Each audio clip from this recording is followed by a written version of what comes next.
Assalamualaikum warahmatullahi wabarakatuh. Apa kabar semuanya? Bagaimana perasaanmu setelah dinyatakan diterima sekolah di SMP Negeri 1 Bale Endah? Tentu kalian senang kan? Ibu ucapkan selamat ya. Semoga kalian lebih bersemangat belajar dan meraih prestasi terbaik di sekolah kebanggaan ini. Sebelum sampai pada materi, silahkan saksikan tayangan berikut. Ini adalah aktivitas belajar siswa-siswi SMP Negeri 1 Bale Endah. Mereka melakukan kegiatan belajar dengan menyenangkan, penuh semangat, dan serius. Semua orang mampu melakukan aktivitas belajar. Namun, cara efektif dan efisien belajarlah yang mampu menyerap pembelajaran lebih baik. Karena kalian sudah SMP, aktivitas belajar pun harus lebih baik daripada di sekolah sebelumnya. Kalian harus memiliki trik and tips belajar yang efektif dan efisien, namun juga menyenangkan. Seperti apa cara belajar efektif, efisien, dan menyenangkan? Tidak perlu khawatir. Pada materi ini, Ibu akan mengulas tentang cara belajar efektif dan efisien yang mampu memaksimalkan hasil belajar dan meraih impianmu. Belajar adalah suatu proses atau upaya yang dilakukan setiap individu untuk mendapatkan perubahan tingkah laku, baik dalam bentuk pengetahuan, keterampilan, sikap, dan nilai positif sebagai suatu pengalaman dari berbagai materi yang telah dipelajari. Inilah cara belajar efektif yang bisa kalian ikuti. 1. Tetapkan tujuan. Dengan menetapkan tujuan atau target.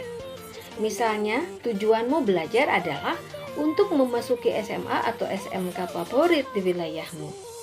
Dengan memasuki SMA atau SMK tersebut, kalian harus memiliki nilai yang mumpuni tentunya.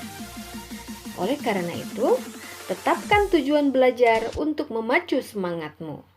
Misalnya, ujian semester nanti kamu menargetkan nilai minimal 80 untuk semua mata pelajaran. 2. Atur jadwal belajar. Dalam hal ini, kalian harus disiplin dalam menaati jam belajarmu. Belajar setiap hari pun menjadi kunci keberhasilanmu dibandingkan dengan belajar sistem kebut semalam. Mulai sekarang, cobalah membuat jadwal belajar. Silakan atur kegiatanmu setiap hari dari bangun tidur hingga tidur kembali. Jadwalkan belajar di rumahmu pada waktu-waktu yang tepat, misalnya subuh, sore, atau malam hari. Berikut ini contoh jadwal kegiatan harianmu. Silakan kalian lanjutkan ya. 3. Buat suasana belajar yang nyaman. Buatlah suasana belajar yang nyaman agar kalian bisa tetap fokus dalam belajar. Beberapa orang ada yang terbiasa belajar dengan suasana sepi dan tidak banyak gangguan. Tempat-tempat yang bisa kalian gunakan untuk belajar, misalnya perpustakaan, ruang belajar, teras depan atau teras belakang rumah, dan tempat lain yang menurutmu nyaman untuk belajar. Namun demikian, ada juga seseorang yang belajar sambil mendengarkan musik. Hal itu dianggapnya lebih mudah menyerap atau memahami materi pelajaran. Semua itu bergantung kalian masing-masing. Kenali dirimu dan buat suasana belajar senyaman mungkin. 4. Membuat ringkasan. Membuat ringkasan artinya menyajikan kembali materi yang telah kalian pelajari dengan ringkas, lebih singkat tetapi mudah dipahami. Kalian bisa menulis pokok-pokok penting atau poin-poin dari bahan belajarmu. Saat membuat rangkuman, sebetulnya kalian sedang mengulang materi yang telah didapatkan. Pengulangan ini membantu kalian mengingat kembali catatan dengan lebih efektif. Cobalah menyalin catatan sebelum ulangan atau ujian untuk membantumu mengingat materi lebih baik. 5. Buat akronim yang mudah diingat. Kalian sering lupa materi pelajaranmu? Kalian bisa menggunakan akronim yang mudah diingat.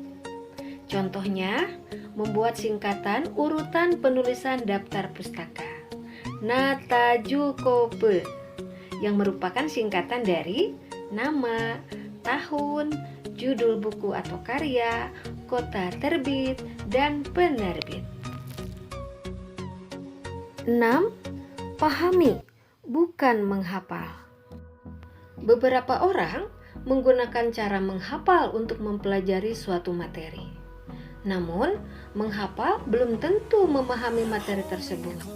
Bahkan, dalam jangka panjang, materi yang dihafalkan pun akan mudah dilupakan.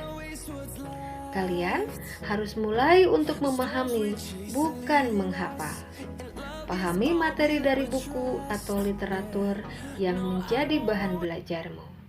Dengan begitu, kalian akan lebih menguasai materi yang dipelajari. 7. Jangan malu bertanya. Saat kalian menemukan kesulitan belajar, jangan malu untuk bertanya kepada orang yang lebih paham. Kalian dapat bertanya kepada guru, orang tua, atau teman. Kalian pun dapat berdiskusi atau belajar bersama dengan teman-teman agar mendapatkan solusi. Terakhir 8, pantang menyerah. Belajar dengan giat memang baik dilakukan. Tetapi saat target yang kalian tentukan belum tercapai, jangan pernah patah semangat. Teruslah mencoba dan belajar lagi. Pertahankan semangat agar cita-cita dan impian dapat tercapai. Demikianlah materi cara belajar efektif selesai Ibu sampaikan. Semoga bermanfaat.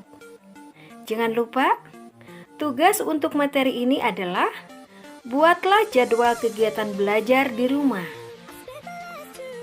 Terima kasih atas perhatianmu. Wassalamualaikum warahmatullahi wabarakatuh.